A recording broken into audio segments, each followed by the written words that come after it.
کبھی سوچا ہے کہ ہم یعنی ہومو سیپینس جو نہ تو سب سے طاقتور ہیں اور نہ ہی سب سے تیز، آخر اس پوری سیارے پر چھا کیسے گئے؟ چلیں اسی دلچسپ کہانی کو سمجھتے ہیں کہ آخر یہ سب ہوا کیسے۔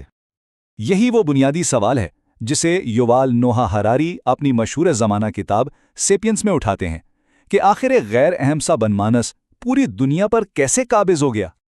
اور اس کا جواب وہ نہیں جو شاید سب کے ذہن میں آئے۔ یہ ہمارے اوزار نہیں تھے، نہ ہی آگ جلانے کی صلاحیت اور نہ ہی ہماری جسمانی طاقت تھی جس نے ہمیں یہ مقام دلوایا، بلکہ ہماری کامیابی کا راز ایک بہت ہی منفرد صلاحیت میں چھپا ہے، کہانیاں گھڑنا اور پھر ان پر اجتماعی طور پر یقین کر لینا۔ یہی وہ چیز ہے جو ہماری اصل سپر پاور بنی۔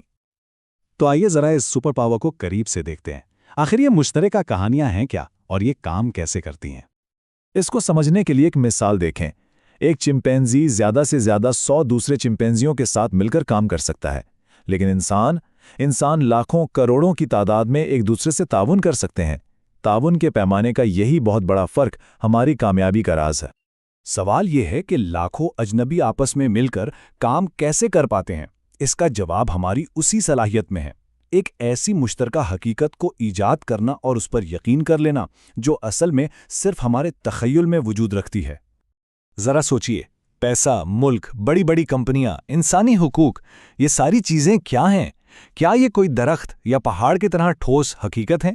نہیں، یہ سب ہمارے بنائے ہوئے تصوراتی نظام ہیں، ایسی کہانیاں جن پر ہم سب نے یقین کرنا شروع کر دیا اور آج یہی ہماری پوری دنیا کو چلا رہی ہیں۔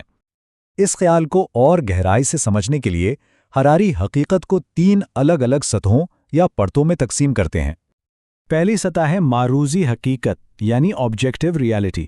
یہ وہ چیزیں ہیں جو ہمارے ماننے یا نہ ماننے سے آزاد ہیں، جیسے فزکس کے قوانین، درخت، پہاڑ، یہ بس ہیں، چاہے ہم ان پر یقین کریں یا نہ کریں۔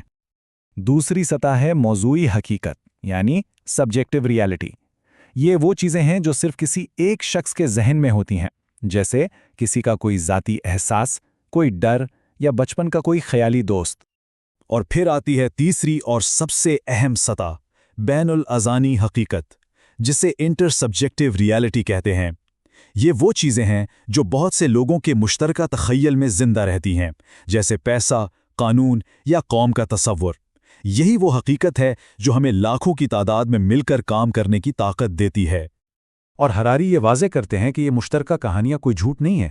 وہ کہتے ہیں کہ یہ جھوٹ نہیں، یہ تخیل ہے، اور یہی وہ چیز ہے جو ہمیں مؤثر طریقے سے تعاون کرنے اور ایک بہتر معاشرہ بنانے کے قابل بناتی ہے۔ لیکن یہاں ایک سوال پیدا ہوتا ہے، کیا ہر مشترکہ عقیدہ بس ایک بنیادی خود سے بنائی ہوئی کہانی ہے؟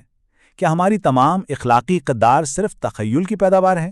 اسی نقطے پر ایک بہت دلچسپ تنقید سامنے آتی ہے۔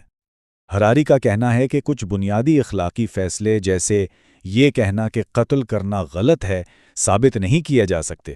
یہ ہمارے بنیادی عقائد ہیں، وہ سچائیاں جنہیں ہم بس مان لیتے ہیں۔ لیکن یہاں ایک نقاد جیفری ارونگ ایک بہت اہم نقطہ اٹھاتے ہیں۔ وہ کہتے ہیں کہ ہراری ایک چیز کو نظر انداز کر رہے ہیں کہ تمام اخلاقی اصول بنیادی نہیں ہوتے، کچھ اصولوں کو دوسرے اصولوں سے منطقی طور پر نکالا جا سکتا ہے۔ ارونگ کی بات کو ایک مثال سے سمجھتے ہیں۔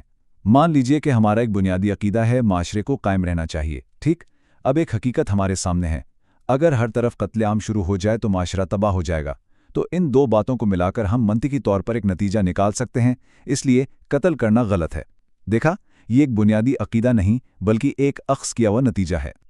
اب یہ ساری بحث صرف کوئی فلسفیانہ بات نہیں ہے، یہ آج کے دور میں بہت زیادہ اہم ہو جاتی ہے، خاص طور پر جب ہم دیکھتے ہیں کہ ہماری اپنی جدید کہانیاں اور عقائد بکھر رہے ہیں۔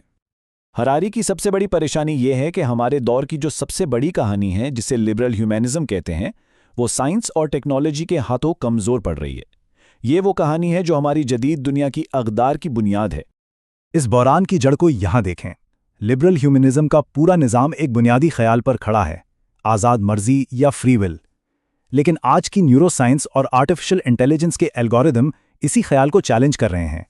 سائنس کہتی ہے کہ ہمارے فیصلے محض دماغی کیمیکلز کا نتیجہ ہیں، اور الگوریدم دعویٰ کر رہے ہیں کہ وہ جلد ہی ہم سے بہتر سمجھنے لگیں گے۔